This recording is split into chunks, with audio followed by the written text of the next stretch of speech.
बिस्मिल्लाहिर्रहमानिर्रहीम अस्सलामु अलैकुम रहमतुल्लाह। 2025 को वैसे भी एक इंतखाबात का साल करार दिया जा रहा है। वो इस वजह से कि इस्टेब्लिशमेंट को बहुत ज़्यादा इस बात की फ़िक्र पड़ गई है कि ये निज़ाम ज़्यादा देर नहीं चल सकता।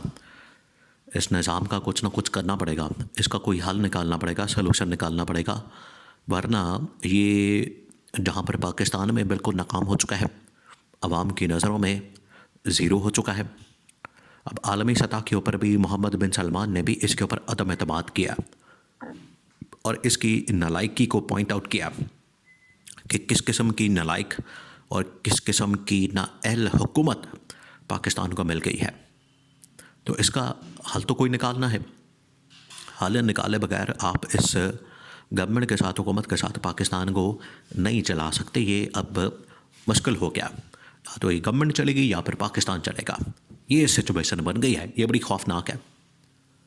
अब उधर से सुप्रीम कोर्ट ऑफ पाकिस्तान ने 2024 के जो इंतखाबात है उसका पोल खोल दिया और बता दिया है कि 2024 के इंतखाबात के अंदर क्या हुआ। 2024 के इंतखाबात में किस तरीके से धांधली की गई सिस्टमैटिकली ये रातों रात प्लान चेंज किया गया और फिर इस प्लान के ऊपर अमल दरामद करते करते 2 से 3 महीने लग गए। तब जाके ये फॉर्म 47 की गवर्नमेंट वजूद में आई और इसको कायम रखने के लिए इवन के बाद में भी मखसूस नशस्तों को भी नहीं दिया गया। इमरान खान को पीटीआई को मखसूस नशस्तें नहीं दी गई।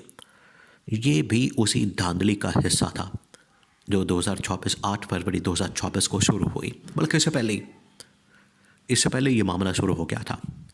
तो अब आपने दोनों डेवलपमेंट्स को मिला के देखना है। एक तरफ तो इस्टेब्लिशमेंट की जो अप्रोच है, सोच है, और दूसरा सुप्रीम कोर्ट ऑफ पाकिस्तान का जो फैसला 2024 के इंतखाबात के मुतालिक और 25 में इंतखाबात। सुप्रीम कोर्ट ऑफ पाकिस्तान में एक केस लगा हुआ था बलूचिस्तान का। इमरान खान तो आपको पता है वैसे ही कहता है कि 2024 के जो इंतखाबात है इतने ज़्यादा फ्रॉड इलेक्शन हुए हैं। आलमी ताकतों ने भी इसको माना, इसको एक्सेप्ट किया और इसके ऊपर अपनी रिपोर्ट्स वगैरह जारी की।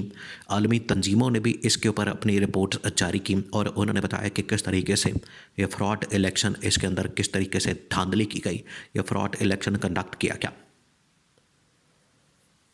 तो सुप्रीम कोर्ट पाकिस्तान में एक केस था बलूचिस्तान के एक हल्के के मुतालिक। वो पीटीआई का बंदा था, इमरान खान का खिलाड़ी था। देखिए, इमरान खान के खिलाड़ी तो डटे हुए हर महाज के ऊपर, और इलेक्शन को खोलने के लिए भी उन्होंने मुख्तलिफ फोरम्स के ऊपर अप्रोच किया हुआ है कि आप इलेक्शन ट्रिब्यूनल्स बनाते हैं या कोई आप फोरम खोल दें ताकि 8 फरवरी के इंतखाबात का खाता खुल जाए। लेकिन हुकूमत, गवर्नमेंट जानबूझ के वो खाता नहीं खोलती, क्योंकि उनको पता है कि अगर ये खाता खुल गया तो उसके बाद गवर्नमेंट फारिग हो जानी है। तो बलूचिस्तान के एक हल्के का केस लगा हुआ था सुप्रीम कोर्ट में, जो कि वहाँ धांधली का था और वो पीटीआई के हक़ में आ गया। अब ये तकरीबन कोई 1-1.5 महीने पहले की बात है।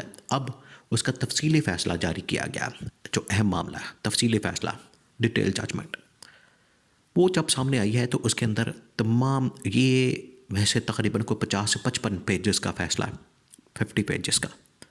उसके अंदर तमाम चीज़ें बता दी गई हैं कि किस तरीके से सिस्टमैटिकली पाकिस्तान में 2024 को धांधली की गई और पूरे सिस्टम को बेनकाब कर दिया, पूरे सिस्टम को। और बता दिया है कि ये जो धांधला किया गया है, धांधली से भी अगली स्टेज धांधला, वो फेरा गया, झुरलू फेरा गया।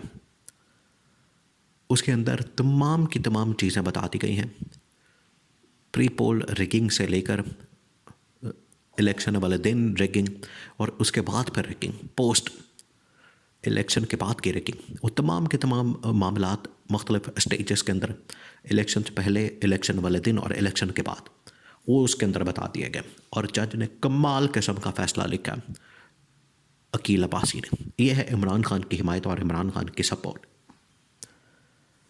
और इमरान खान की एक एक बात सच साबित हो रही है, एक एक बात, एक एक हरफ, एक एक लफ्ज़ इमरान खान का सच साबित हो रहा है। जो इमरान खान ने इनके मतलब कहा था, वो चाहे इकॉनमी हो, वो चाहे सियासत हो, आलमी महाज हो, या फिर ये धांधली वाला मामला हो, और इसमें आपको पता है इमरान खान 9 मई के ऊपर भी, 26 नवंबर के ऊपर भी बात करता है। लेकिन ये लोग, क्योंकि अगर ये सारे पोल खुल जाते हैं तो ये मारे जाएंगे, इनका इक़्तिदार चला जाएगा, इनकी हुकूमत चली जाएगी, इस वजह से ये इधर आते नहीं। आएंगे तो इनको पता है इनकी सियासी मौत है, ये तो फारिग हो जाएंगे हमेशा के लिए, ये इधर नहीं आएंगे, ये हमेशा उधर ही रहेंगे ताकि सेफ रहें, अपने आप को बचा के रखें। अगर ये सामने आ गए तो फिर फारिग हो जाने हैं। तो ये इस वक्त सुप्रीम कोर्ट का फ़ैसला जो कि इमरान खान की तायद में, इमरान खान की एक किस्म के सपोर्ट में सामने आया।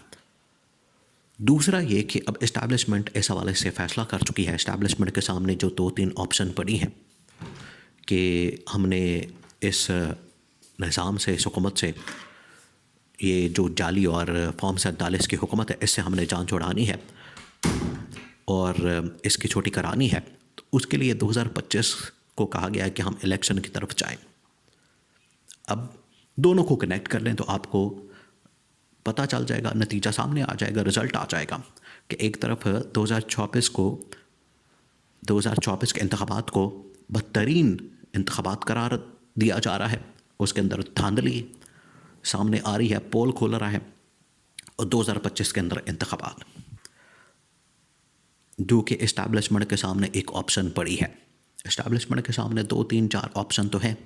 इन हाउस चेंज हो गया, कौमी गवर्नमेंट हो गई, यानी कि नेशनल गवर्नमेंट हो गई, कौमी हुकूमत हो गई, या फिर रिप्लेसमेंट के तौर पर पीपल्स पार्टी या किसी और को ला के, या फिर ये कि आप फ्रेश इलेक्शन करवाएं ताकि जो जिसको मैंडेट मिले। वैसे ये जुल्म वाली बात है कि 2024 के अंदर जिसको मैंडेट मिला था, अगर आप उसी को मैंडेट दे देते, यानी PTI को, इमरान खान को, तो आपका ये मसला 1 साल पहले हल हो जाता। आज पाकिस्तान टेक ऑफ कर चुका होता, आईनी कानूनी तौर पर मामलात बेहतर हो जाते, सियासी स्टेबिलिटी आ जाती और चीज़ें आगे बढ़ जाती।